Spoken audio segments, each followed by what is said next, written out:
C'est un événement qui est co-organisé par la Banque de développement d'Afrique du Sud, la Banque asiatique d'investissement pour les infrastructures et la Banque de développement d'Afrique australe. Le Cap, en Afrique du Sud, accueille pendant 2 jours le sommet Finance en commun. Bonjour Joséphine Klockner, vous êtes correspondante TV5 Monde en Afrique du Sud. Joséphine, que dit finalement, quelle est la feuille de route de cette 5e édition? Quelles sont les thématiques mises en avant? Pour cette 5e édition, la thématique centrale est celle de la durabilité dans le contexte mondial de dérèglement climatique. Comment les banques publiques de développement peuvent-elles jouer un rôle pour y faire face? Comment peuvent-elles aussi mieux investir dans les infrastructures, par exemple, et contribuer à développer des modèles économiques, des modèles de croissance plus inclusifs? Des questions auxquelles il est plus facile de réfléchir lorsque tous les acteurs sont rassemblés sous un même toit.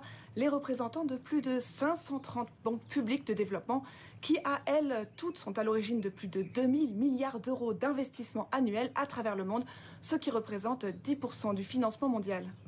Alors, sous l'impulsion de Donald Trump, les États-Unis sont en train de démanteler USAID, l'agence fédérale qui aidait beaucoup d'initiatives à travers le monde. Est-ce que l'effet papillon de ce démantèlement se fait déjà ressentir à ce sommet ? Le désengagement des États-Unis a très certainement un impact. L'Agence américaine pour le développement joue un rôle central dans le domaine de la santé, en particulier dans la lutte contre le VIH ou la tuberculose, par exemple.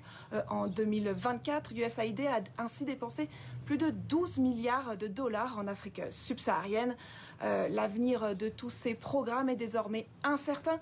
Pour le ministre de la Francophonie et des Partenariats internationaux, Thani Mohamed Swalihi, les autres pays comme la France doivent d'autant plus s'investir dans le développement mondial. On l'écoute. Train de brûler et il ne faut pas que nous détournions les yeux parce que les crises climatiques, épidémiques, migratoires ne s'arrêtent pas à nos frontières. Et l'aide au développement permet de se préparer à ça.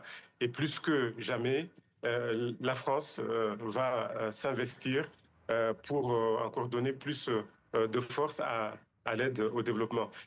Voilà, le ministre français de la Francophonie et les précisions de Joséphine Klockner, correspondante TV5 Monde en Afrique du Sud. Merci.